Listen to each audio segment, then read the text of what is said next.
Beleza. Vamos embora. Bom, como eu já falei para vocês, né, a prova ela se inicia com uma lista de instruções, né, que a gente pode consultar para, assim, é importante que você comece a prova dando uma olhadinha mesmo, não vai perder tempo do mundo todo lendo aí, né, esses itens que estão na capa da prova. É importante, tá certo? Então, ó, ele fala aqui, ó, autorizado o início da prova, verifique se esse caderno contém 30 questões. Então, você vai lá, passa a vista em todo o seu caderno de provas para conferir que ele está com as questões certinhas. Aí você fazer tudo certinho e só depois de ter analisado tudo, aí você vai iniciar a prova, como eu já falei para vocês, por aquela matéria que você se sente mais seguro. Né? Nesse caso aqui, a gente só vai fazer de matemática. Né? Mas aí você analisa qual que você se sente mais seguro. E como é que você pode ganhar essa sensibilidade? Pega uma prova de cada ano. Essa eu vou começar por português. Começa por português. E como é que é o seu desempenho? Não, essa eu vou começar por português, mas depois eu vou para matemática e depois para conhecimentos. Ou essa eu vou começar por português, depois vou para conhecimentos gerais, depois para matemática. Enfim, vai testando várias combinações que você vai ver como é que fica melhor para você. Tá? Mas é importante que você, de fato, faça esse exercício, tá bom? Então vamos lá fazer aqui as questões de matemática e aí, tendo a oportunidade, a gente faz algumas revisões, enfim. O objetivo aqui é, claro, resolver as questões, mas a gente acaba se demorando um pouco mais nessas resoluções, porque o meu objetivo não é apenas resolver as questões, né? Mas sim que a gente possa relembrar de algumas coisas importantes aí para poder resolver essas questões. Bom, então vamos embora. Ó. Primeira questão. Em uma Olimpíada de Robótica, o robô Besouro caminha de fora do círculo de manobras e, após se apresentar, retorna ao ponto inicial, conforme a figura seguinte. Então aqui a gente tem uma estruturazinha, né, com circunferência, com alguns ângulos, alguns arcos, e tem um X aqui, que deve ser a pergunta da questão, né? Considerando que o caminho percorrido pelo robô está indicado pelas setas, qual é o ângulo X formado entre o caminho de saída e o caminho de retorno do robô ao ponto inicial? Né? Tá dizendo que o robô ele sai desse ponto daqui, daí ele vem para cá, depois ele vem para cá, depois para cá e depois volta. E aqui forma um certo ângulo X e a pergunta é justamente quanto vale esse ângulo X. Todo esse contexto é mais, na verdade, um pretexto para apresentar a questão, né? Porque não vai, sim, ser muito relevante saber de onde o robô partiu, para onde ele foi, etc. O que me interessa é descobrir esse ângulo X aí que está sendo perguntado. Né? Então, quando a gente analisa aqui, é importante que, ao ver uma circunferência e retas que cortam essa circunferência de forma secante ou se fosse de forma tangente, que vocês lembrem, né, daqueles ângulos em uma circunferência, que aí tem um ângulo central, o ângulo inscrito, o ângulo de segmento, aí tem o ângulo excêntrico interno, aí tem o excêntrico externo, e cada um, né, ele tem um comportamento diferente, certo? E a gente consegue relacionar o arco, que é essa medida daqui, com o ângulo referente àquele arco, certo? Então vamos lá. O que a gente quer descobrir é justamente o ângulo X. O ângulo X, em relação à circunferência, ele é o que a gente denomina de ângulo excêntrico exterior, tá? Ele é o ângulo excêntrico exterior. E como é que a gente faz para calcular esse ângulo exterior? Ó, eu vou denominar aqui esse arco, vou chamar ele de X, ou de X não, né, que eu já tenho X. Vamos chamar de A. E esse azul aqui de fora, eu vou chamar de B, beleza?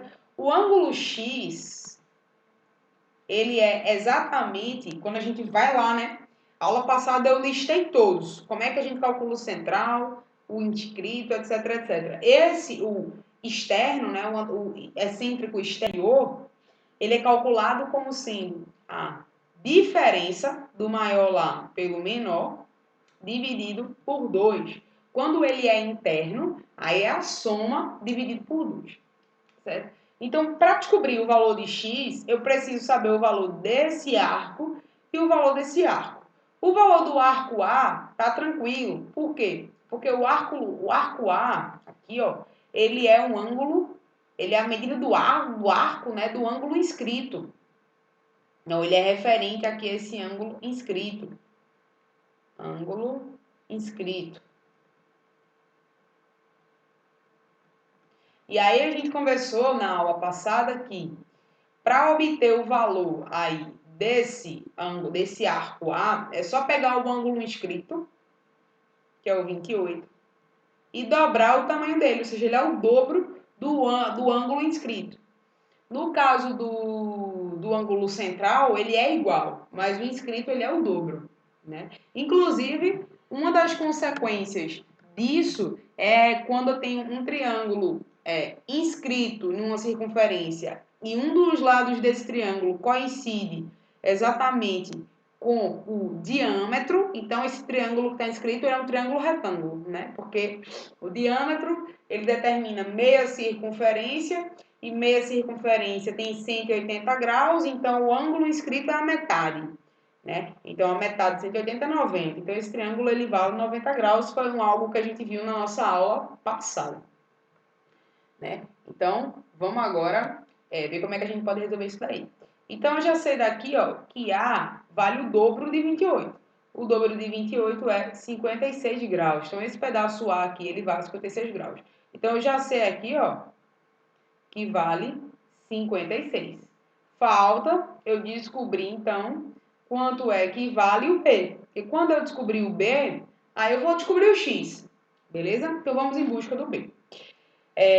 Para encontrar o B aqui, ó, cuidado para não dizer que ele vale 77, porque ele não é o ângulo central, ele não é a medida do ângulo central, porque 77 não é ângulo central. Por dois motivos. Primeiro, porque visualmente não parece ser o ângulo central, ele está meio deslocado. E segundo, porque a questão não disse, a questão precisa dizer. Você não pode, mesmo que parecesse estar no centro, a questão ia ter que garantir para você que está no centro, porque só visualmente não é argumento suficiente para a gente garantir que aquele ângulo ali é central. Esse ângulo daqui é o ângulo excêntrico interior, né?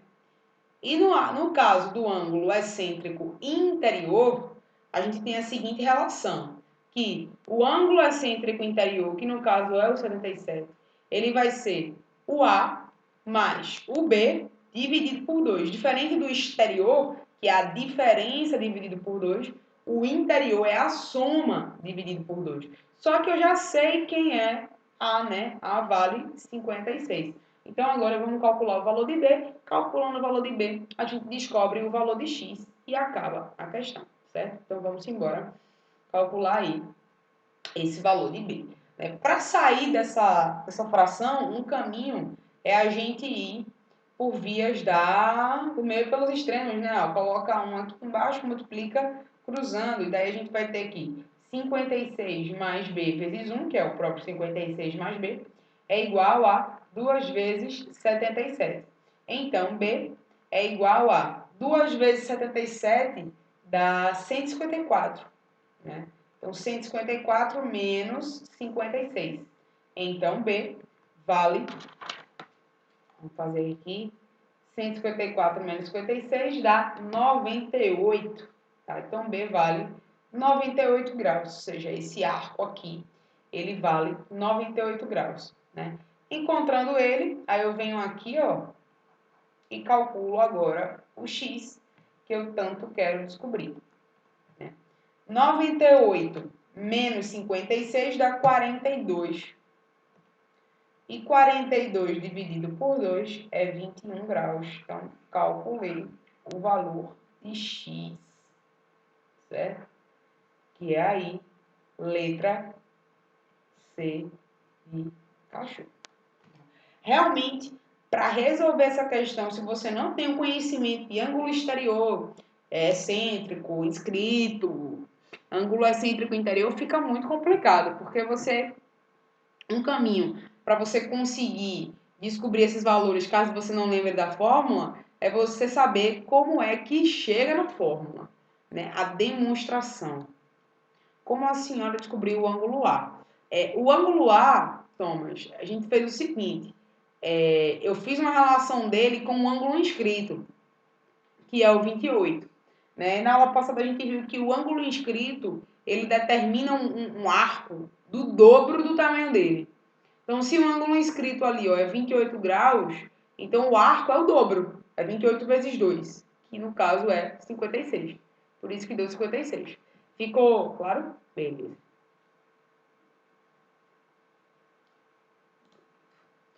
Bom, então a gente usou aí no caso 3 conceitos, né, de ângulos na circunferência, que foi o exterior, o excêntrico exterior, o excêntrico interior e o ângulo inscrito. Essas 3 coisinhas aí para a gente poder resolver essa questão, certo? Então vamos aqui para a questão 12. A super-heroína Garota Abelha tem o poder de diminuir seu tamanho na escala de 1 para 140. Se ao utilizar seu poder ela fica com apenas 12 milímetros de altura, qual a altura normal da heroína? Primeiramente, né? O que vem a ser, então, essa escala de 1 para 140. Escala, ela está dentro do que a gente chama de uma razão, né? Mas uma razão especial. Ela é uma razão de redução ou de ampliação, utilizada, por exemplo, na cartografia, né? Quando a gente vai desenhar mapa, é muito natural que embaixo do mapa, em alguma informação ali sobre legenda, etc., tenha a informação sobre a escala, que é quantas vezes aquela coisa, aquele país, aquele estado, aquela cidade foi reduzida para caber no papel. Né? Isso aí é a escala. A escala é uma razão que relaciona o seguinte, ó, o tamanho do desenho para o tamanho da realidade. Então, o que é que significa uma escala de 1 para 140? Uma escala de 1 para 140 significa que cada unidade no desenho vale a 140 unidades na vida real. Que unidade é essa? Qualquer uma. Por exemplo, você pega uma régua em um desenho que está numa escala de 1 para 140 e você mede lá e viu que deu 1 centímetro. Então, na vida real, aquela distância ali mede 140 centímetros, né? Ou seja, 1 metro e 40 centímetros. Você mediu 2 centímetros. Então, na vida real, vai ser 2 vezes 140. Porque cada um é 140. Como eu tenho 2, então é 2 vezes 140. Então, ele tem 280 centímetros, ou seja, 2 metros e 80 na vida real. Então, é isso que representa a escala. No caso, essa aí é uma escala de redução. Poderia muito bem ser uma escala de ampliação. No caso de uma escala de ampliação, teria que ser algo assim, tipo 2 para 1. Quer dizer, duas coisas na realidade equivalem a apenas uma na vida real. E você pode se perguntar, isso é útil? É útil eu ter uma escala de ampliação? Claro que sim. Se você vai, por exemplo, fazer o desenho de um relógio de pulso, né, que tem detalhes bem pequenos, é muito interessante que você consiga ampliar o tamanho daquelas peças, que é para você ver com mais clareza aquilo que está sendo desenhado. Então, escala de ampliação é sim muito útil, mas aí depende do contexto. Certo? Bom, então no caso, se ao utilizar seu poder ela fica com apenas 12 milímetros de altura, qual é a altura normal da heroína? Então quer dizer que, no caso desse contexto, não é bem um desenho, né? No caso desse contexto é que ela consegue diminuir o seu tamanho na escala de 1 para 140. Isso aí é, tipo, quando ela aplica o poder dela, ela fica 140 vezes menor, né? Ou seja, se quando ela aplica o poder dela, ela fica com 12 milímetros, qual é a altura real dela? Daí você pode fazer por aqui, ou você pode fazer uma regra de 3, simples. Tipo, você pega aqui, ó, a altura dela normal, pode botar assim, ó. O normal e quando ela aplica o poder. Então, pode fazer uma coisa desse tipo, né? E aí você pega, bom, normal seria justamente 140. Quando ela aplica o poder, ela vai para 1, ou seja, ela diminui 140 vezes. Só que no poder ela está com 12 milímetros. Então, qual é o tamanho dela normal? Você pode pensar dessa forma. Ou você vem aqui, ó, e aqui em cima é o menor, qual o tamanho dela real? Vai dar no mesmo, tá? Em ambos os casos, a gente resolve isso aqui, aplicando o meio pelos extremos, e aí você vai encontrar que x é 12 vezes 140. Então, x vale 1.680 milímetros. Beleza. 1.680 milímetros, a questão está querendo em metro, né? Ó, todas as alternativas estão em metros. Só que se você, não sei converter de metro para milímetro ou centímetro ou qualquer outro, não tem problema, daria para marcar essa questão aqui sem problema nenhum, né? Que claramente a resposta é letra B de bola, que tem 1,68, só pode ser ela. Porém, é importante que a gente saiba fazer essa conversão, porque essas alternativas aqui, elas não ficaram muito boas, né? A pessoa que elaborou o problema poderia ter botado, sei lá, 16,8 ou 0,168, ela podia mudar só o lugar da vírgula e o número tá igual, né? E aí, como é que você ia saber o tamanho real? Então, é importante a gente saber, ó, as relações que tem aqui entre as medidas de comprimento. Ó, o metro, ele é a mesma coisa que 10 decímetros, e o decímetro, ele é representado com um dm, ou 100. O próprio nome já dá um sinal do que significa, né? 100 centímetros, ou seja, cm, ou 1.000 milímetros,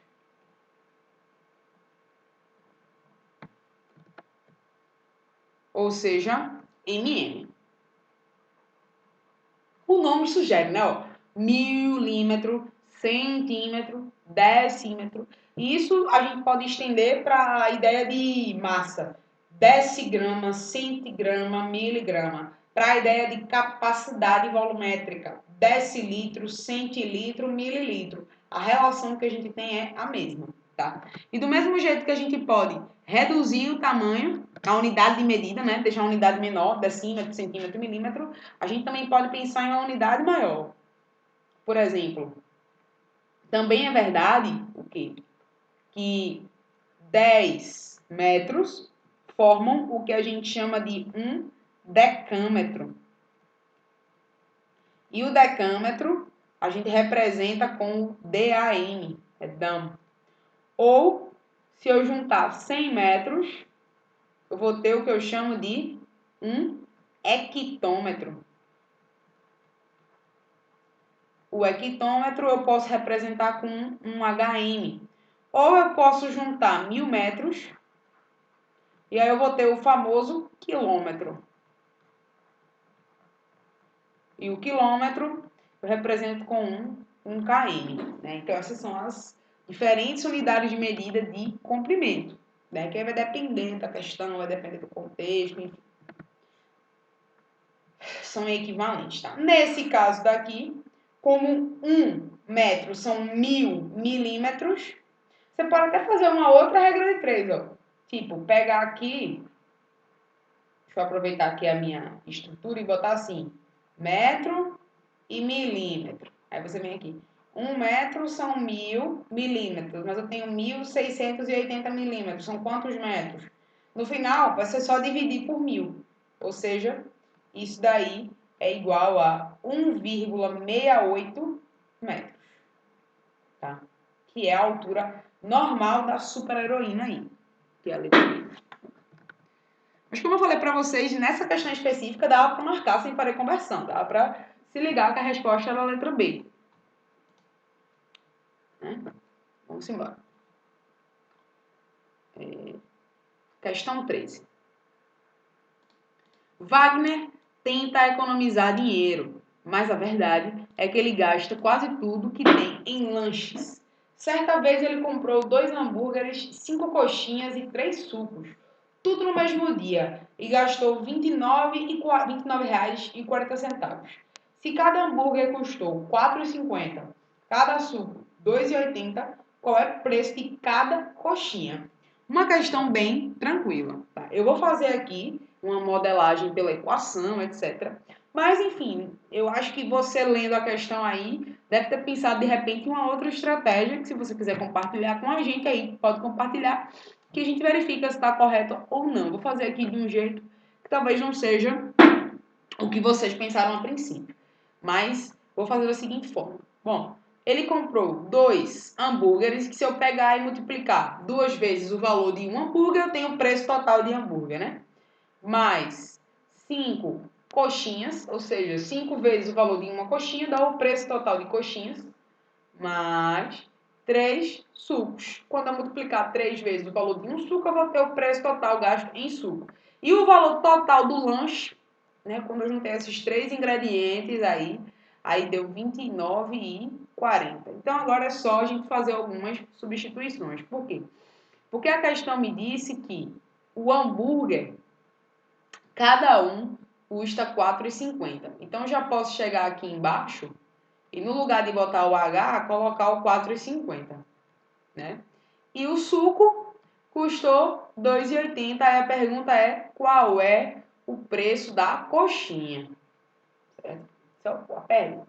Esse é o tipo de questão que você tem que fazer com bastante atenção, porque é uma questão simples, certo? Que é para você garantir que você vai acertar. Então, o que eu preciso descobrir é o valor da coxinha. O valor do suco é R$ 2,80 e aqui dá R$ 29,40. E agora eu vou resolver essa equação aí. Né? 2 vezes 4,50 é 9, mais 5C, mais 3 vezes 2,80. Vamos fazer aqui no cantinho, 2,80 vezes 3. 0, 24, 6, 8. Duas casas. Então, isso aqui dá 8,40 e tudo isso dá 29,40. Então, resolvendo essa equação, eu vou ter aqui 5C é igual a 29,40 menos. Bom, eu vou fazer agora, pagar isso aqui, 8,40 mais 9. Né? 8 mais 9 dá 17. Então, isso aí vai dar 17,40. Então, aqui menos 17,40. Então, o preço da coxinha vai ser 29,40 menos 17,40 é o mesmo que fazer 29 menos 17, né? Porque o 40 vai sumir com o 40. 29 menos 17 dá 12. Não é isso? Então, vai ficar 12 dividido por 5. Vamos ver quanto é que dá aí. Para quem ainda tem dúvida de como é que eu posso fazer essa divisão, né? Eu divido aqui normalmente, ó. Aí vai restar 2, sabe o que eu faço? 0 e vírgula, que aí vai dar por 4. E aí não resta mais nada, sendo então o preço da coxinha até barato, né? R$ 2,40, letra A. Amigo. Uma questão aí bem tranquila mesmo. E como eu falei para vocês, né? É comum que as provas elas sejam compostas tanto por questões difíceis quanto por questões fáceis. Tá? Dificilmente vocês vão se deparar com uma prova que é composta exclusivamente por questões difíceis. É comum o negócio ser bem equilibrado mesmo. A gente tem questão difícil, mas não só. Também tem questões fáceis. Deixa eu ajeitar aqui a minha câmera que ela parou de funcionar. Só um momento. Às vezes está errado aqui.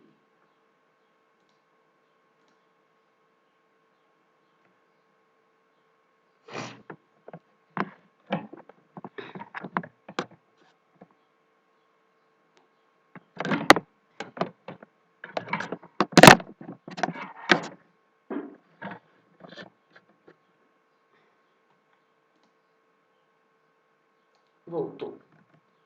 Bom, então vamos continuar. Alguma dúvida até aí, minha gente? Acho que não. Essas questões iniciais foram bem tranquilas, mas se tiver, pode falar aí, tá?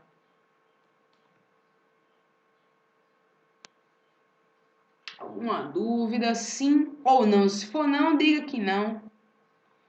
E se for sim, diga qual, que a gente resolve agora.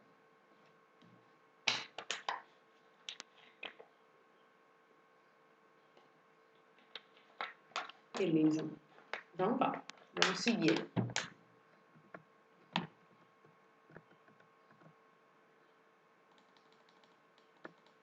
Na eleição do Grêmio, do IFPE Campos Barreiros, 70% dos alunos matriculados exerceram o direito ao voto. Após a apuração de resultados, constatou-se que 90% dos votos foram de alunos dos cursos da modalidade integrado, considerando que 10% do total de alunos que não votaram nessa eleição correspondem a 24 alunos e que todos os estudantes da modalidade integrado votaram. Quantos estão matriculados nessa modalidade? Se você entende bem de regra de 3, nessa questão não vai ter erro, certo? A regra de 3 ela é uma ótima estratégia para você resolver questões de porcentagem. Mas primeiro vamos entender essa situação aí que está sendo descrita pelo problema em relação a essas porcentagens. Ele está falando o seguinte, que 70% dos alunos exerceram o direito ao voto, ou seja, votaram. Então, eu tenho lá os alunos totais, né? Imagina aqui todos os alunos nessa quadra. E aí eu separei, ó, quem vota de um lado, quem não vota do outro. Os que votam, vamos pegar aqui, que eles tenham ocupado 70%. Lembrando o seguinte, né? 70% é uma fração, é 70 de 100, ou seja, a cada 100, 70 votou. Aí, após a apuração desses resultados, constatou-se que 90% desses votos foram de alunos dos cursos do integrado. Então, quer dizer que aqui dentro desses 70% que estão aqui, ó, e aqui são 30%, que são os que não votaram, aqui dentro tive uma outra subdivisão. Ou seja, eu separei de novo, falei, ó, pessoal que é do integrado fica no lugar, pessoal que é de outra modalidade fica em outro lugar. Fazendo essa divisão, aí o pessoal chegou na seguinte distribuição, que 90% era do integrado e 10% não era. Mas perceba, é 90% de 70% e não do total. Considerando que 10% do total que não votou corresponde a 24 alunos e que todos os estudantes do integrado votaram, quantos são os estudantes do integrado? Então, quer dizer que desses 30% aqui, 10% disso, não é 10% do total, mas 10% de 30% vale 24 alunos. Então, deixa eu anotar isso aqui, ó. Eu estou dizendo o seguinte, que 10% de 30% é igual a 24 alunos. Aí a pergunta é, quanto equivale 90% de 70%? É isso que o problema quer saber. Porque os alunos do integrado são justamente 90% dos 70%, certo? Então, vamos lá descobrir quanto é que vale isso daí. Aí, vê só.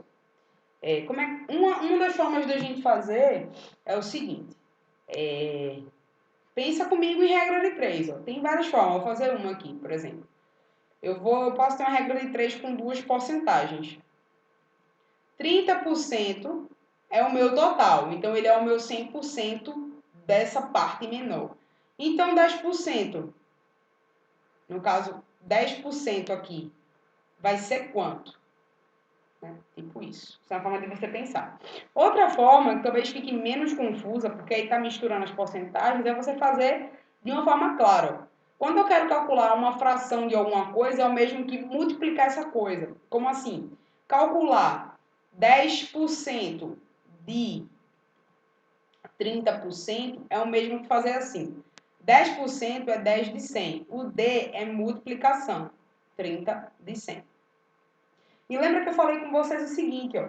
Toda multiplicação de frações, ela é feita da seguinte forma. O de cima com o de cima e o de baixo com o de baixo. 30 vezes 10, 300.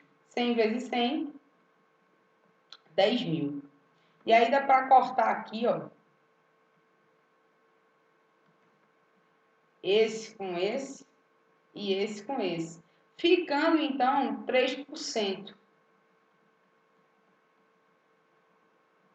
Quer dizer, 10% de 30% é o mesmo que 3% do total.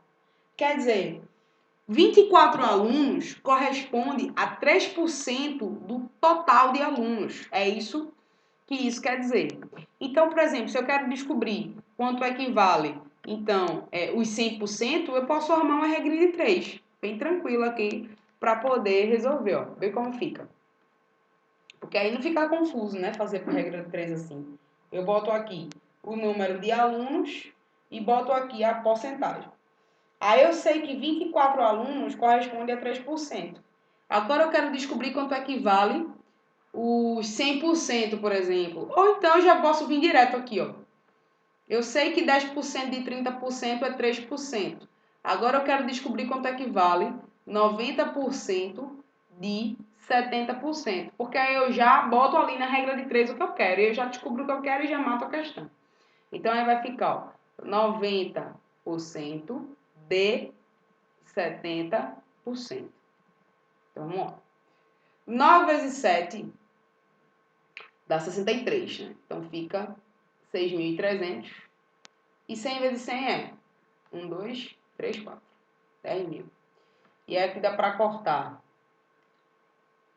Não vai dar para cortar todos, como lá em cima. Né? Dá para cortar aqui. Então, isso aqui significa que é 63%. Então, quer dizer que 90% de 70% é o mesmo que 63% do total. É a mesma coisa.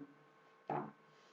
Então, aqui eu posso muito bem colocar 63 e já descobri o que eu estou querendo. E acabou essa questão. É uma regra de 3 do tipo direta. Eu multiplico cruzando. Então, vai ficar 3x é igual a 24 vezes 63. Se você não quiser fazer essa multiplicação ainda, porque vai dar um pouco de trabalho, deixa ela assim. Aí você pega aqui, ó, 24 vezes 63 dividido por 3, porque aqui você simplifica, já facilita a sua vida. Simplifica aqui, por exemplo, por 3, que aqui vai dar 1 e aqui vai dar 8. Aí vai fazer 8 vezes 63. E aí você já encontra a sua resposta. 8 vezes 3 é 24, sobe 2. 8 vezes 6, 48, mais 2, 504. Tá? 48 mais 2. Então, são 504 alunos, beleza? 504 alunos estão matriculados no integrado. Se a pergunta fosse outra, tipo, qual o total de alunos dessa instituição? Aí você botaria ali, 3% vale 24 e 100% é o que eu quero descobrir. Se a pergunta fosse, quantos votaram? Aí você botaria, 24 é 3% e 70% é o que eu quero descobrir. Enfim, você, armando a regra de 3, você pode descobrir o valor que você quiser, a pergunta que fosse. Nesse caso, eu quero os 63%, porque eu quero 90% de 70%, né? Que é o que me interessa aí, que vai dar 504, letra D de doido. Beleza? Então, se você manja bem de porcentagem, a regra 3 fica tranquila. E além, de regra 3, a porcentagem fica tranquila. E além disso, é útil ter em mente, né, essa informação sobre calcular a fração de uma fração, uma parte de uma parte, que aí no caso aí é 3%, tá? Para quem ainda ficou em alguma dúvida e achou meio confuso esse negócio de calcular uma fração de outra fração, eu posso dar um exemplo que pode deixar a ideia um pouco mais clara, que é tipo assim, ó, imagina que eu vou comer, por exemplo, a metade da metade de um bolo. Assim, vou comer a metade da metade de um bolo. Então, eu tenho aqui um bolo, olhando de cima, né? Aí, a metade dele é isso aqui, essa fatia daqui. Aí dessa fatia eu vou comer a metade. Então, o que eu vou comer é esse pedacinho. Aí a pergunta é, que fração isso daqui é do bolo todo, por exemplo, né? Então, o que eu vou comer do bolo? A metade da metade. Ou seja, dá, dé, dó é o mesmo que fazer multiplicação. Então, meio de meio.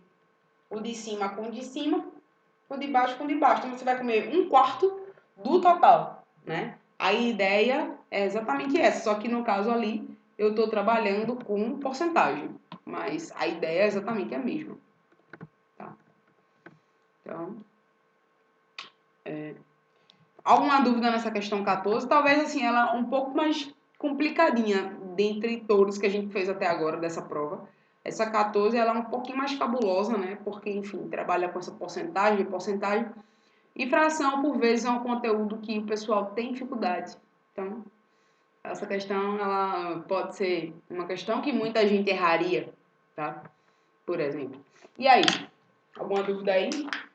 Podem falar, tá?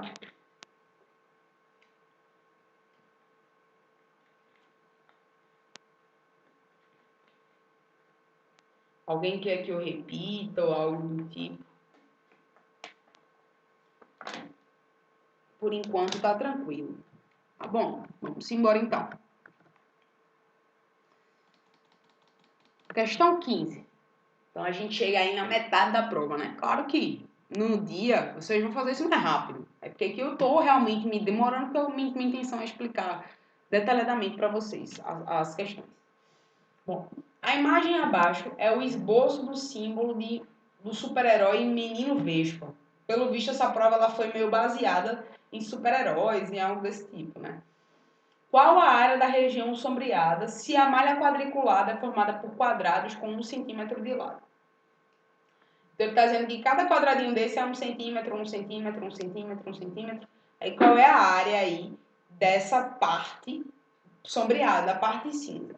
E aí tem uma maneira bem, vamos dizer assim, rápida de você enxergar esse problema, que seria tipo você pensar em completar esses espacinhos vazios. Por exemplo, você visualizar primeiro uma coisa, que esse triângulo ele é igual a esse, né? Por exemplo, e que esse outro aqui é igual a esse, e que esse do meio ele é o diferente. Aí você calcularia uma vez só esse vermelho, uma vez só esse azul, mas esse aqui depois faria a adição. Mas nesse caso eu nem vou pensar em termos disso, mas é uma coisa de você perceber. O que me interessa aqui por enquanto é mostrar para vocês que vocês podem pegar esse pedacinho aqui, ó, e encaixar aqui bem certinho que ele cabe, né? Então quer dizer que esse pedacinho aqui, quando eu coloco ele aqui, ele já ocupa 1 centímetro quadrado, né? Se eu pegar agora esse pedacinho daqui e colocar ele aqui, e esse daqui e colocar ele aqui, né? Aí você veria que ele ocupa outro quadradinho. Então, esse triângulo todo, se eu reorganizo ele direitinho, ele ocupa 2 quadradinhos inteiros. Então, a área desse triângulo é 2 centímetros quadrados. Né? Essa é uma forma de você calcular a área aí desse triângulo, certo? Isso é uma maneira que é visual para você fazer. Só que qual é a forma mais esperta, vamos dizer assim, que você não vai ter que ficar pensando se encaixa ou se não encaixa, porque ainda não é visual, você pode estar se enganando visualmente. Pensa na fórmula da área do triângulo, a fórmula clássica, né? A área do triângulo, ela é dada por base vezes altura dividido por 2. Lembrando que a gente estudou sobre sevianas, né? Daí eu falei que a altura, para ser altura, ela tem que fazer 90 graus com uma base. Então, a base desse triângulo, por exemplo, está aqui. E a altura? A altura é isso daqui, ó. Certo? A altura está aqui. Essa é a altura do triângulo, tá? Você não pode medir a altura inclinado, a altura ela tem que fazer 90 graus com uma base, é obrigatório, certo? Então, qual é a área desse triângulo? Aí eu vou fazer o seguinte, para ficar organizadinho, vamos separar, ó, triângulo 1, triângulo 2, triângulo 3, triângulo 4, triângulo 5. Então, vamos lá.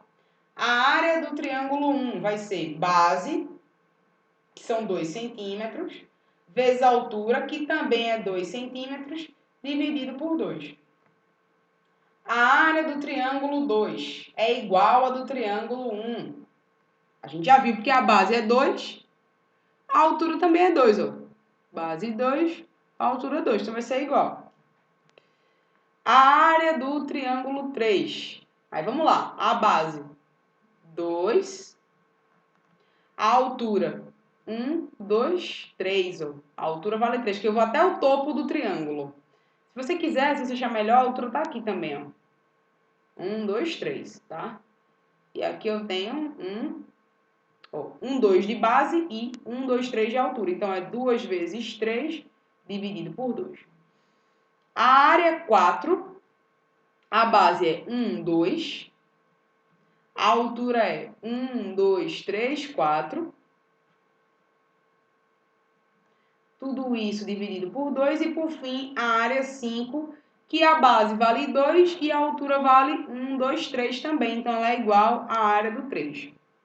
Certo? Agora, vamos calcular essas áreas para a gente poder descobrir, então, o que me interessa é a área total. Então, isso aqui dá para cortar esse com esse, que vai dar 2. Lembra que quando a gente fez visualmente, né, encaixando um pedacinho no outro, deu 2, né? Quando eu encaixei um no outro, não sei o que, no final deu 2 centímetros quadrados.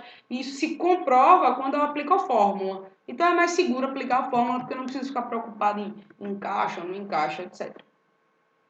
A gente, claro que é importante a gente saber dessa técnica de encaixar, porque às vezes vai ser útil, mas nesse caso aí, usar a fórmula é até mais seguro. A área 2 é igual à área 1, também vale 2. A área 3, ó, eu corto esse 2 com esse, é 3. Então, se eu encaixasse os quadradinhos aí, eu ia encontrar 3 quadradinhos completos. Tá bom? Aqui, 4. E aqui é igual a 3, vale 3. E agora eu vou somar tudo. Então, 2 mais 2 dá 4. 4 mais 4 é 8. 3 mais 3 dá 6. 8 mais 6 dá 14. Então, essa parte sombreada tem 14 centímetros quadrados. Que é o total aí. Opa. Letra E.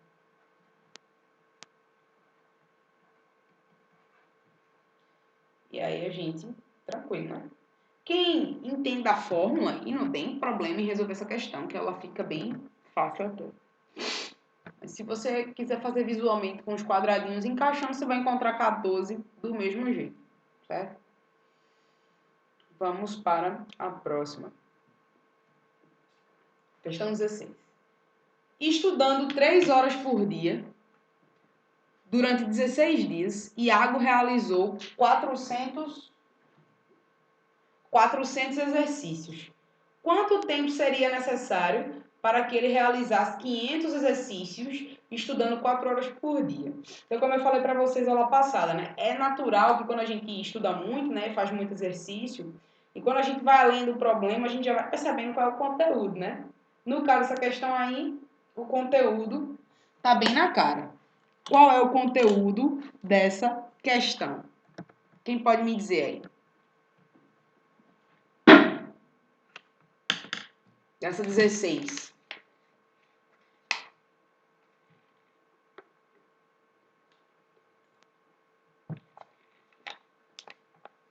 Regra de 3 composta. Muito bem, Thomas. Isso aí.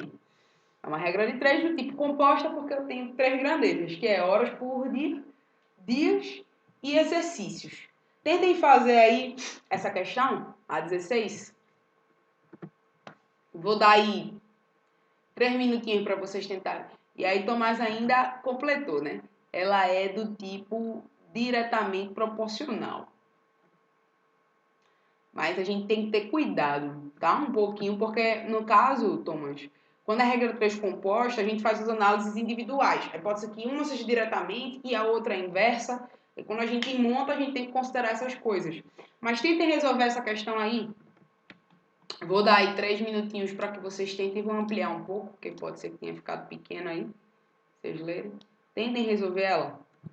Pega um pedacinho de papel aí, arma a conta, resolve e vê quanto é que dá. Que a gente vai resolver juntos para ver se bateu corretamente, certo?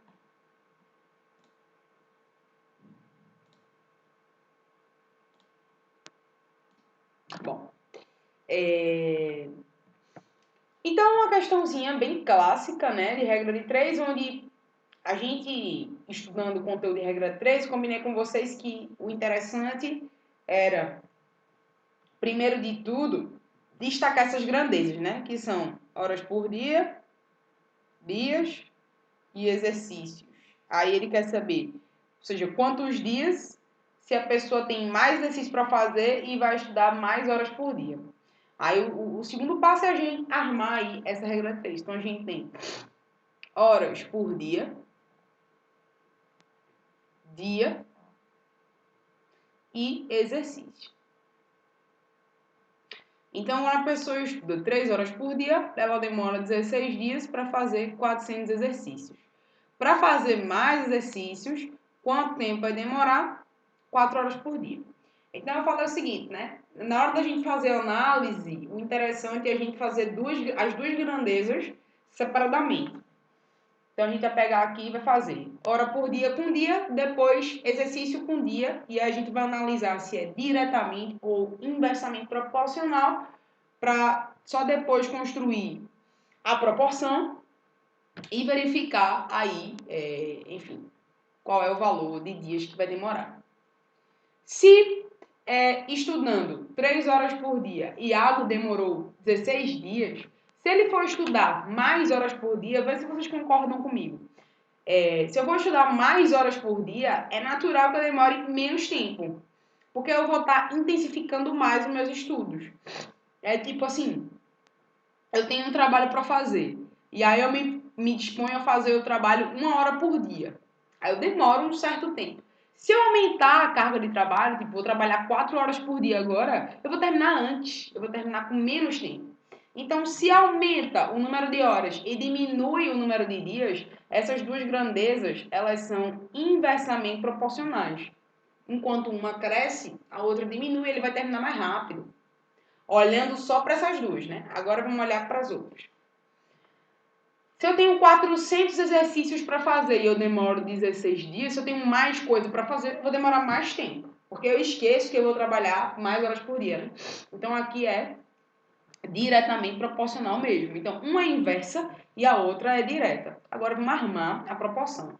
Que aí vai ficar, o que eu quero descobrir de um lado é igual a... Aí eu vou fazer o produto das outras razões do outro lado. Só que, como essa é inversa, aí eu inverto. Eu boto 4 em cima e 3 embaixo porque é inversamente proporcional. E essa daqui é direta, então eu deixo do jeito que tá. Pronto. Agora vamos resolver esse negócio aí. Dá para cortar, né? Por exemplo, dá para simplificar aqui, ó, esse zero com esse e esse com esse. Também é a única coisa que dá para fazer. Depois agora a gente vai ter que calcular mesmo. Aí vai ficar 16 está para x, assim como 4 vezes 4 é 16, está para 15. Para quem já tem uma certa sensibilidade, né, com a proporção, sabe que a resposta é 15, o x, porque, vê, 16 está para alguém e isso é igual a 16 está para 15, então é óbvio que x vale 15.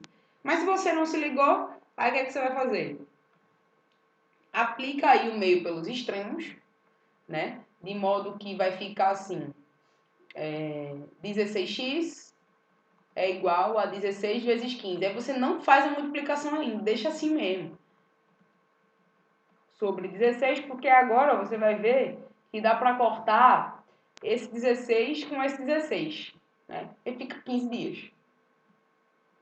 Então, na verdade, Iago vai demorar 15 dias. Ele vai demorar menos tempo. Por quê? Porque ele vai trabalhar mais horas por dia, ele tem mais exercício para fazer, isso é verdade. Só que ele vai se dedicar mais cada dia, então ele vai fazer mais rápido. Então a resposta correta é 15 dias, letra E. Eu acredito que vocês tenham marcado aí a letra C, justamente porque entenderam que as duas eram diretamente proporcionais. Né? Horas por dia seria diretamente proporcional com dias, mas é inversamente. E aí repare que O fato de você fazer essa análise incorreta leva você a uma resposta incorreta e essa resposta incorreta tá lá nas alternativas e aí você marca feliz da vida, né? Achando que acertou e aí vai para a próxima e pronto. Aí quando vai conferir o gabarito, verifica que infelizmente fez errado. E aí fica, por que eu fiz errado? Por que eu fiz errado? E aí foi justamente esse erro de análise. Então faz com bastante atenção. Isso daí, porque cada questão é muito importante. Com certeza muita gente marcou letra C, né? Mas aí é importante você ficar seguro da relação ali que você está fazendo, se é diretamente, se é inversamente. E como é que a gente fica seguro nisso? Estudando. Pega lá a lista de regra de 3 que eu passei para vocês, tá lá no Google Class. Faz tudinho. Porque lá você vai ter que fazer análise, lá tem um gabarito, você pode se corrigir, conferir, né? Se está fazendo certo, se está fazendo errado. Tá? Nesse caso aí a resposta é letra E. Alguma dúvida aí?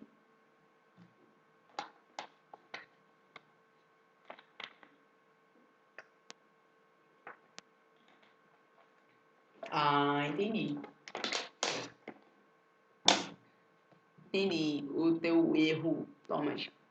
Tranquilo. O bom é errar agora, né? Porque errando agora você fica atento para no dia da prova, eita, eu tô ligado que às vezes eu erro essas coisas. Então eu vou fazer com bastante atenção.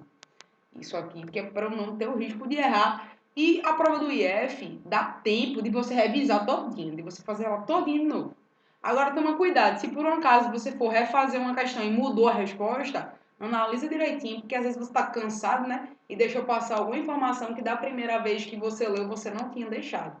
Então tenha certeza na hora de mudar a resposta, para depois não ficar com aquela mágoa de tipo, poxa vida, eu tinha acertado, fui refazer e errei. Acontece. Então, se for mudar de resposta, faça com bastante atenção essa mudança, tá? Vamos aí para a próxima. Arthur não se recorda qual foi sua primeira nota em matemática, mas sabe que as provas de 19 e 20... Posso sim, Thomas, posso colocar assim. 2020, eu acredito que não teve prova, porque foi na época da pandemia. Aí a última que teve foi 2019. Aí depois vai voltar até agora. Entendeu? Então a gente vai ter de todas até 2019 e depois vai ter agora. Né? Mas você pode verificar a do ano que você quiser no site do Cevestre. Tem lá seleções anteriores. Aí você coloca seleção de tal ano. Aí você vai lá e vê a prova que você quiser. Mas eu vou compartilhar lá no Google Classroom essas provas que ficaram faltando, que foi de 2019, basicamente. Tá? Vamos lá. Arthur não se recorda qual foi a sua primeira nota em matemática, mas sabe que a sua segunda nota foi 9 e ela tem peso 3. Sua terceira nota foi 6 e tem peso 5. E sua média final foi 7,5. Quanto foi a primeira nota de Arthur, sabendo que essa teve peso 2? Então você, primeiro de tudo, precisa se ligar, né? Qual é o conteúdo dessa questão? Aí, tipo, é média, mas não é qualquer média. É a média aritmética ponderada, que é aquela que tem peso. Né? Então, a média aritmética ponderada, ela é o seguinte, né? Vou fazer uma pequena anotação aqui para relembrar. Ó. A média ponderada, ela pega a nota 1, né? O valor 1, e multiplica pelo peso 1 mais o valor 2 e multiplica pelo peso 2 mais o 3 e multiplica pelo peso 3, etc, etc. Até um certo valor n multiplicado por um certo peso n, que eu não sei quantos são. Nesse caso da questão são 3, mas pode ser quantos forem. E eu vou dividir pelo somatório de todos os pesos. Então vai ser P1 mais P2 mais etc, etc, Pn. Isso é média ponderada, tá? Não é só apenas somar e dividir pela quantidade, como é na média ponderada simples. Essa é a média, média aritmética simples. Essa é a média aritmética ponderada. Eu preciso lembrar que tem um peso aí envolvido nessa questão. Aí, a questão diz assim, que a primeira nota, ele não lembra, né? Ele só lembra que a segunda nota, vou botar assim, x2 foi 9, e que o peso dessa nota foi 3. A terceira nota foi 6 e o peso dela é 5. Aí ele não lembra quanto foi a primeira, mas sabe que o peso da primeira foi 2. E a média total dessa pessoa aí, de Arthur, foi 7,5. Aí, quanto equivale à primeira nota? Bem tranquilo, é só armar aí essa conta, certo? Vai ficar assim, ó. É sempre nota vezes peso, nota vezes peso, nota vezes peso. Somar tudo dividido pelo somatório dos pesos e aí você tem a média. Então, quer dizer que quando eu pegar x1 multiplicar pelo peso mais x2 multiplicar pelo peso mais x3 multiplicar pelo peso, dividir isso aqui pelo somatório de todos os pesos, tudo isso deve dar 7,5. Então, basicamente, apesar de ser um problema de média ponderada, você vai resolver essa equação aí, né? Tem uma equação para você resolver. Você vai resolver a equação e descobrir o valor de x. Vamos lá. Então vai ficar assim. 2x1 mais 9 vezes 3, 27. 6 vezes 5, 30. Dividido por 2 mais 3 dá 5. 5 mais 5, 10. E isso é igual a 7,5. Ó, teve fração, igualdade de fração. Você resolve isso meio pelos extremos. Aplica a propriedade lá da proporção. É como se aqui fosse 1, multiplica cruzando. Então vai ficar 2x1 mais 27 mais 30 dá 57.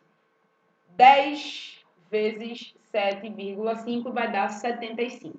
Então, 2x1 é igual a 75 menos 57.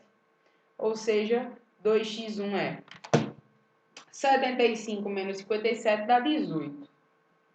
Então, x1 é 18 dividido por 2. Então, Arthur tirou na primeira nota a nota 9. Se você quiser verificar se fez a conta certa, você calcula a média aritmética de Arthur, sendo que ele tinha tirado na primeira nota 9. Aí você faz 9 vezes 2 mais 9 vezes 3 mais 6 vezes 5 dividido por 2 mais 3 mais 5, porque tem que dar 7,5. Se der 7,5, acertou. Se não der, você vai tentar fazer de novo. Nesse caso, vamos confiar na nossa resposta. Letra A. Se você quiser aqui, a gente pode verificar. 2 vezes 9 mais 3 vezes 9 mais 5 vezes 6 dividido por 10, 7,5. Dá exatamente certinho.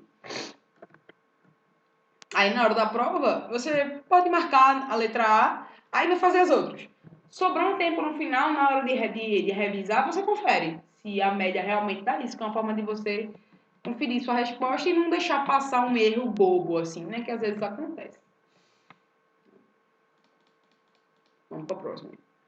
O professor Wagner desafiou sua turma de matemática a determinar a área AD do retângulo que representa sua sala de aula de acordo com a medida D da diagonal. Sabendo que o perímetro da sala tem 36 metros, qual dos polinômios abaixo apresenta a resposta correta ao desafio do professor Wagner? Então, é o seguinte, vamos primeiro aqui fazer um esqueminha para entender o problema. Ó, dado um certo retângulo, que é justamente a questão aí, né? É um retângulo. E a área do retângulo, vamos supor aqui um valor A e B, tá? A área desse retângulo, ela é dada pelo produto de A vezes B. Só que nesse caso, a área está sendo dada em termos do valor dos lados. E o professor Wagner, ele falou, não quero em termos dos valores dos lados. Eu quero em termos do valor da diagonal. Ou seja, eu quero que vocês consigam, com o valor da diagonal, calcular a área. E não com o valor dos lados. Porque nesse caso aqui, eu estou calculando a área em função do valor dos lados, mas eu quero em função da diagonal. Qual é a expressão aqui? Medi a diagonal da sala, deu 10 metros. Agora eu quero saber, então, qual é o valor da área, sabendo da diagonal. Tipo isso. É isso que o professor propôs como desafio. Então, vamos lá. Vamos resolver esse problema aí. Deixa eu... Dá pra fazer.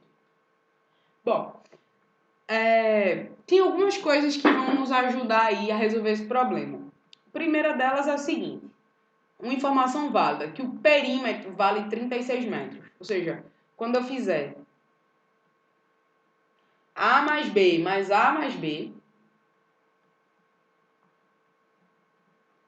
isso aí vai dar 36. Isso aí é informação importante, certo? E outra coisa também importante é que, vê, se isso aqui é um retângulo, esse ângulo aqui vale 90 graus. E olha quem apareceu aí, o triângulo retângulo. O triângulo retângulo, que como eu já disse para vocês, quando ele aparece, ele vem de brinde com ele duas coisas legais que a gente pode usar, que é o teorema, que a gente chama de teorema de Pitágoras, e as relações trigonométricas, né, que são coisas que vêm de brinde com o triângulo retângulo, que aí nos ajudam a resolver algumas coisas, né?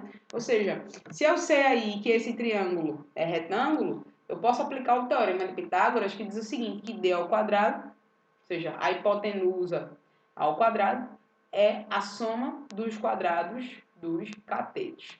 Então, combinando essas duas informações, deve ser possível chegar na resposta. Tá? Então, vamos lá desenvolver essa brincadeira aí para ver onde é que vai dar, certo? Bom, desenvolvendo aqui a ideia do perímetro, eu chego no seguinte, ó. Eu chego aqui, A mais A é 2A, B mais B é 2B, e isso é igual a 36. Na nossa segunda aula, eu passei para vocês algumas ferramentas algébricas, e uma delas foi a respeito da fatoração. Como é que eu fatoro isso daí, né? Ou seja, aqui dá para fatorar o fator comum em evidência. Ó. Aqui tem um 2 e aqui também. Eu preciso fazer isso sempre? É legal fazer isso, porque facilita a sua vida. Tá? Então, ficaria aqui, ó, 2. Só um momento, tá, pessoal?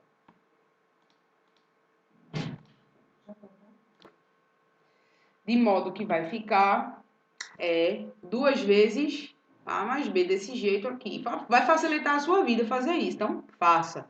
Tá certo? E aí, agora eu posso passar esse 2 dividindo. Então, vai ficar aqui A mais B é igual a 36 dividido por 2, que é 18. Isso aqui é algo que vai facilitar, sim, a nossa vida. Tá? Ou seja, A mais B é igual a 18. Então, vamos seguir aí a partir disso. Bom, A mais B ser igual a 18 diz para mim que B é igual a 18 menos A. Tá? Agora eu venho aqui com a minha relação do teorema de Pitágoras, né, que fala que D ao quadrado é igual a ao quadrado mais B ao quadrado, só que no lugar de B eu vou colocar isso aqui. Por quê? Porque aí eu tô sumindo com outras incógnitas. Vou ficar tudo em função de D e de A. No final, se der o substituto, tiro alguém para a gente poder resolver, tá certo? Então, vamos lá. Ó. D ao quadrado é igual a ao quadrado mais. Aí a gente tem um produto notável. E se você não lembra da frasezinha desenvolvida do produto notável, você pode pegar aqui e desenvolver esse produto. Tipo, pegar e fazer na mão, ó. Pegar isso daqui e fazer 18 menos A vezes 18 menos A e faz esse com esse, esse com esse, esse com esse, esse com esse. Vai dar certo do mesmo jeito, certo? Não vai ter problema não. Deixa eu organizar aqui essa parte aqui, só um momento.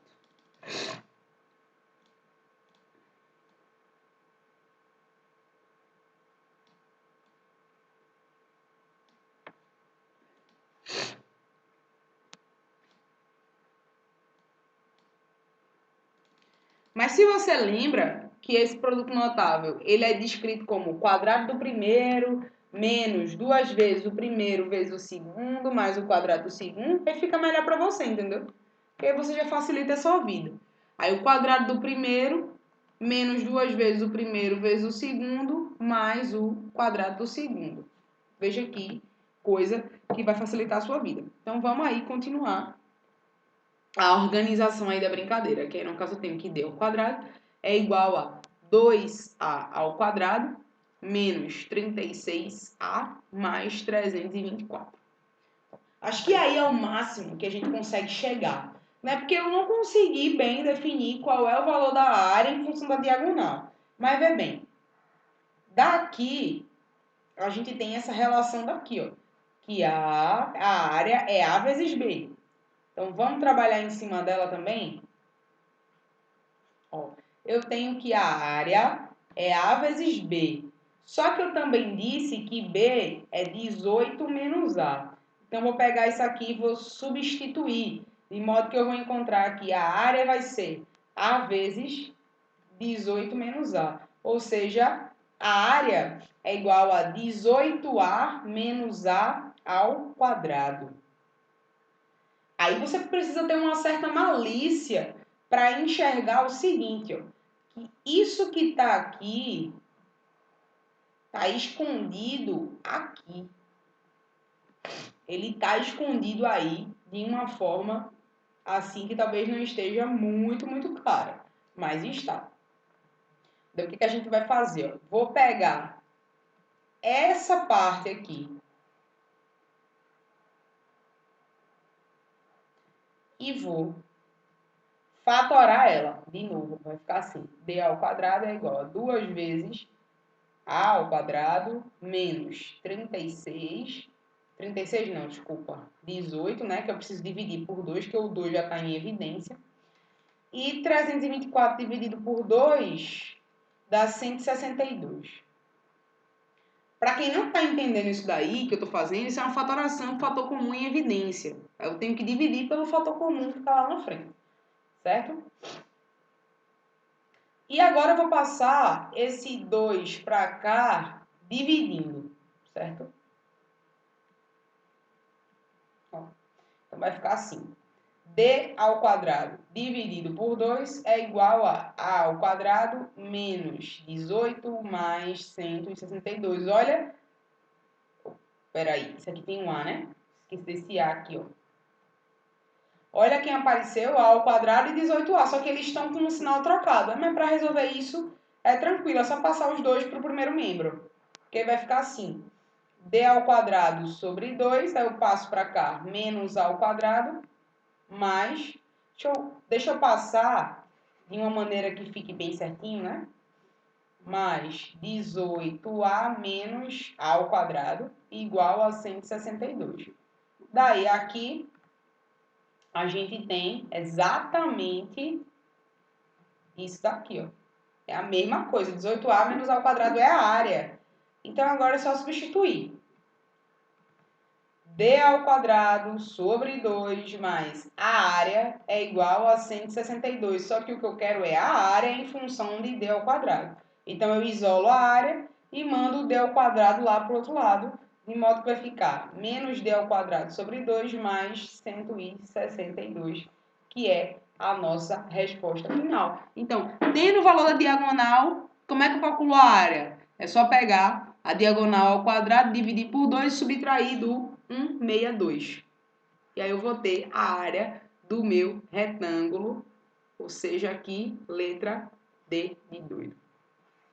Essa é uma questão que exige da gente, né, um conhecimento bem aprimorado e maduro da álgebra, né? Então, para ficar bem nessas relações aí, é interessante que você faça a segunda ficha lá, que você faça algumas fichas da geometria, né? Que a gente precisa colocar uma área em função de um perímetro. Função também ajuda a gente a desenvolver essas habilidades aí relativas, né, a essa substituição aí, essa manipulação algébrica, né? Porque na hora da prova você começa a substituir, falando onde é que eu vou chegar, né? Tem que ter malícia para conseguir resolver essa questão, tem que conseguir enxergar uma coisa na outra, porque não está explícito, né? Mas quando a gente fatorar aqui, você tem que conseguir pensar lá na frente. Tipo, eita, quando eu fatorar e passar para o outro lado, vai dar exatamente a área que é o que eu quero, aí eu vou substituir. Só que para você ficar fera nisso, você tem que praticar bastante. Todas aquelas fatorações, produtos notáveis, porque você vai ganhando essa maturidade, né, de você manipular os termos algébricos de forma segura. Mas essa, de fato, não foi uma questão tão simples, tá certo? Não foi uma questão muito simples, não mesmo. Precisou de muita manipulação, de muita artimanha para conseguir resolver, mas no final a resposta é essa daí, tá? Quando acabar a aula, exatamente quando acabar, eu não vou conseguir fazer isso, porque eu vou dar uma outra aula. Mas aí, quando eu tiver um tempinho depois dessa outra aula, eu vou compartilhar esse arquivo aí, que tá junto com a prova que a gente fez na aula passada, né? Não sei se vocês lembram. Tá? Junto com ele.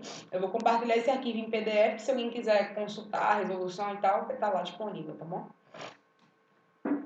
Vamos para a próxima aí. Bom, nessa questão, algum passo que alguém quer que eu repita? Essa questão da diagonal. Vejam aí. Eu posso repetir, tá?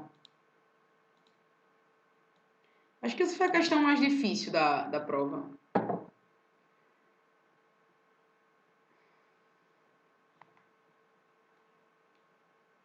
Nada? Tudo certo? Então, vamos seguir. Mais uma questão sobre super-herói aí, né? Que a questão que a prova trouxe pra gente. O Homem-Escorpião e o Menino Vespa, o Homem-Escorpião, o Menino Vespa e a Garota Abelha já derrotaram juntos 600 vilões na proporção 13, 2 e 5, respectivamente. Quantos vilões o Homem-Escorpião derrotou a mais que o Menino Vespa? Então aí a gente tem uma questão clara de divisão proporcional, que como ele não diz que é inverso, então a gente subentende que é diretamente proporcional. Certo? Aí eu vou chamar o Homem Escorpião de E, o Menino Vespa de V e a Garota Abelha de A.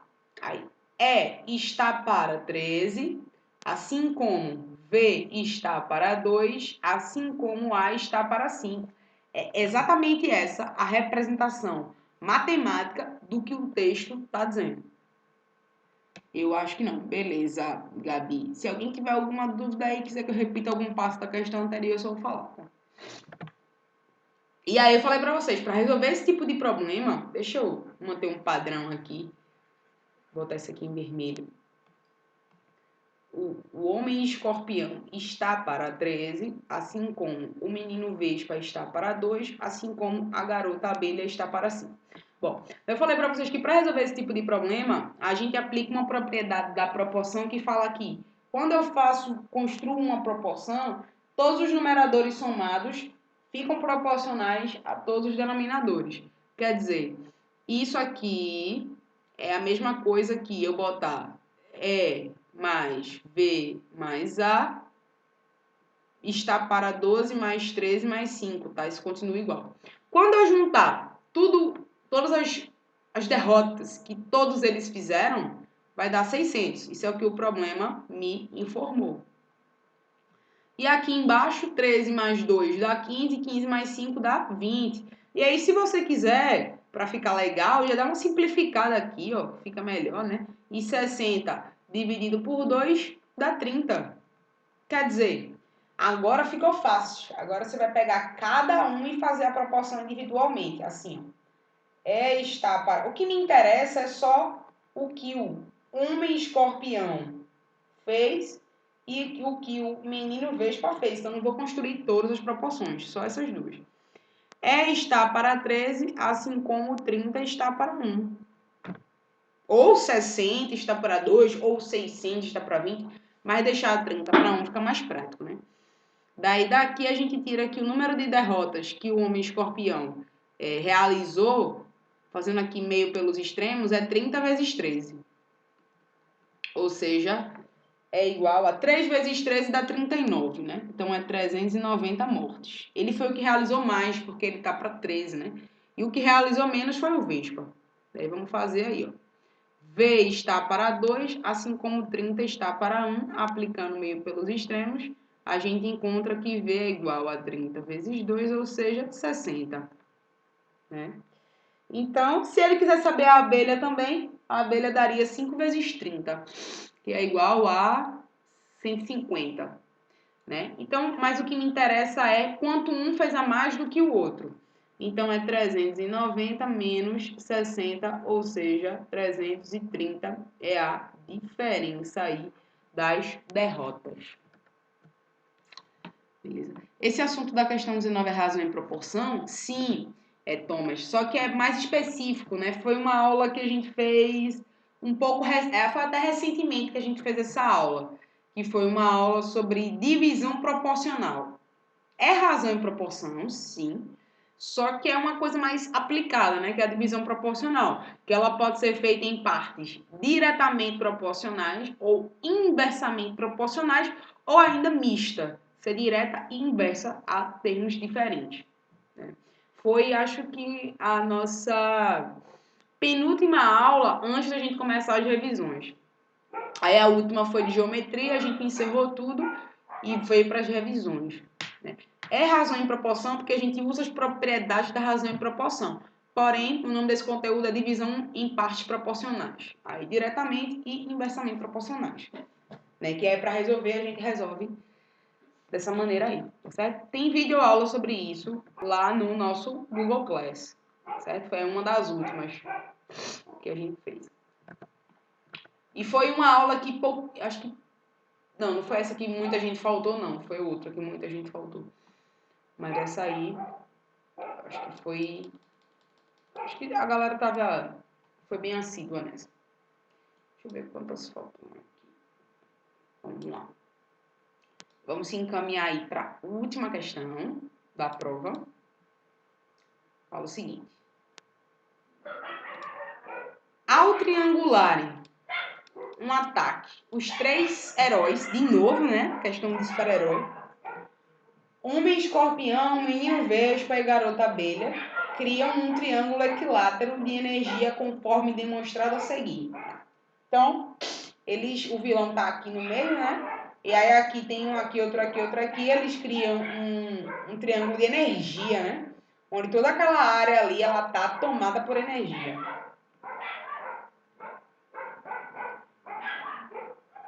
Beleza. E aí tem informação aqui útil pra gente que ele fala sobre o triângulo equilátero. Vocês precisam lembrar que saber geometria é saber propriedade, saber o nome das coisas. Isso é saber geometria, tá certo?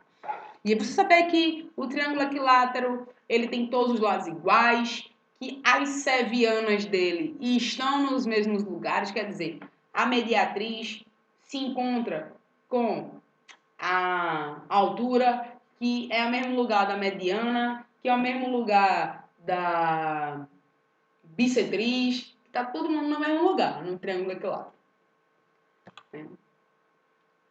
Só que aqui a gente tem um valor de lado que vale D, e aqui um valor de lado menor, que é a metade. D sobre 2.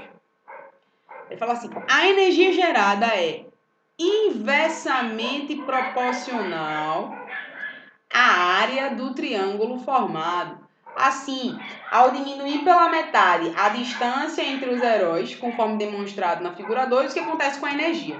Então ele está dizendo o seguinte, será que quando eu aproximo os heróis na metade da distância que eles estavam, a área fica a metade também? Porque se a área ficar a metade, a energia fica a metade. Mas será que a área ela é assim, linearmente proporcional com a distância? Né? Porque se for, aí já seria aí de cara a letra B, né? Porque no caso é inversamente proporcional. Se um negócio diminui, o outro aumenta. Tá? Então, se ele diminui pela metade, o outro aumentaria e ficaria o dobro. Mas será que é assim? Né? Alerta de spoiler, não é assim. Não é linear, não. Tipo, se eu diminuir, por exemplo, eu quero fazer um tecido em formato de triângulo equilátero e eu quero gastar metade da área que eu gastaria se eu fosse fazer de um certo tamanho. Será que se eu diminuir o tamanho do lado pela metade, eu gasto a metade da área? E a resposta é não, não é tão simples assim. Você quer a metade da área, não precisa pegar a metade do tamanho, certo? Vamos ver aí por que isso não ocorre. Então vamos lá.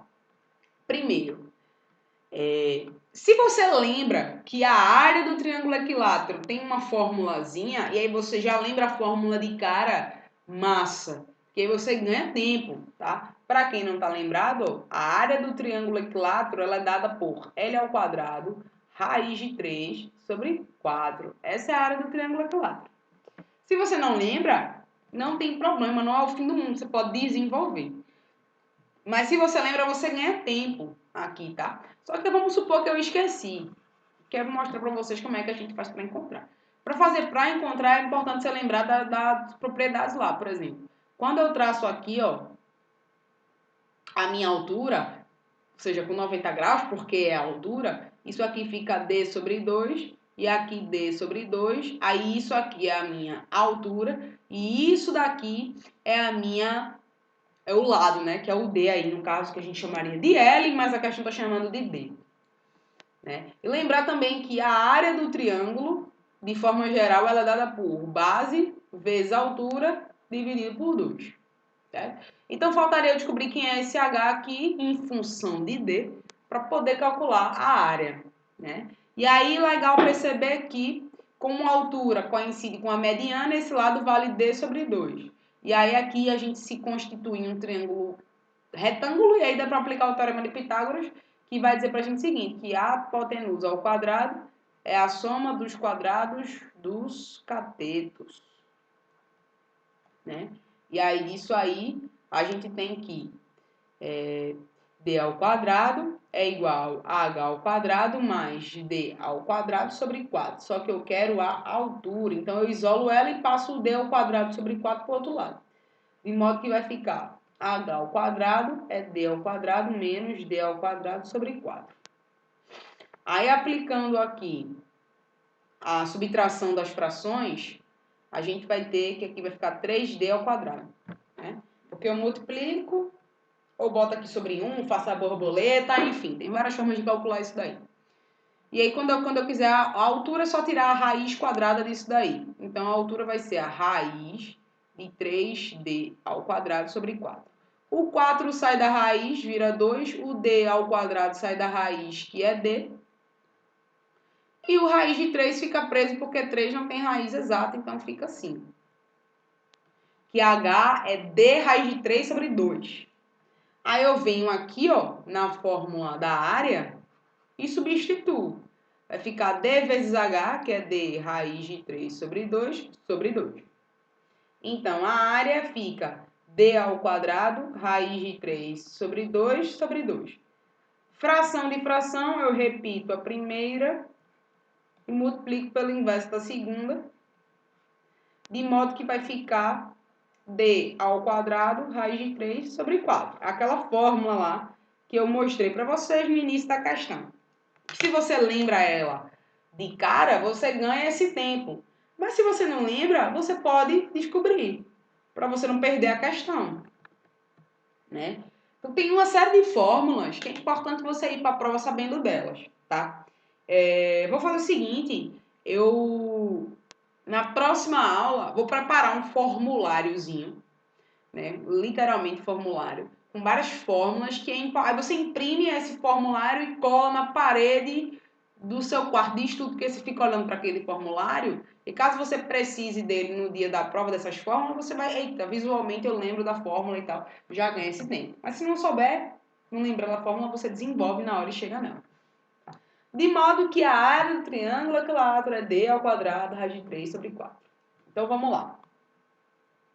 A área da figura 1 vai ser D ao quadrado, raiz de 3 sobre 4. Vamos para a área da 2. A área da 2 não é o D apenas, é D sobre 2. Então, vai ficar D sobre 2 ao quadrado, raiz de 3 sobre 4. Então, vamos desenvolver aí, ó, a partir desse negócio. Então, vou pegar isso aqui e vai ficar A2 vai ser D ao quadrado sobre 4, raiz de 3. Aí aqui eu repito a primeira, multiplico pelo inverso da segunda. De modo que eu vou, de propósito, fazer o seguinte. D ao quadrado, raiz de 3 sobre 4 vezes 4. Quer dizer, ó, quem é... Vou fazer melhor. Vou deixar assim.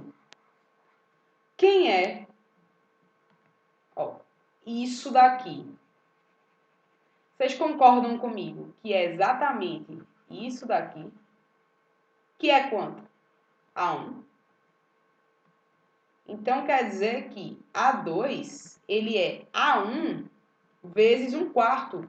Ou seja, é 1/4 de A1. Veja bem, quando eu pego o A2, eu tenho a figura 2 aqui. Aqui eu tenho a minha figura 2. Se eu pego a distância e diminuo pela metade, a área não fica pela metade, a área fica dividida por 4. Quer dizer, você quer fazer lá o seu tecido triangular e você diminui o lado pela metade, você não vai gastar a metade do tecido, você vai gastar 1/4 do tecido, vai gastar menos ainda.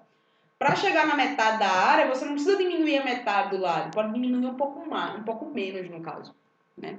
Então, se a área ficou dividida por 4 e a energia é inversamente proporcional, então a energia vai ficar 4 vezes maior, né? Porque, veja, a área 1, ela é igual a 4 vezes a área 2, certo? A área 1, ela é o quádruplo da área 2, de modo que a área 2, então, é a área 1 dividido por 4. Só que a energia é inversamente proporcional. Se a área caiu 4 vezes, é porque a energia aumentou 4 vezes. Justamente por causa dessa palavrinha aqui, tá? Então, quadruplica. Letra C.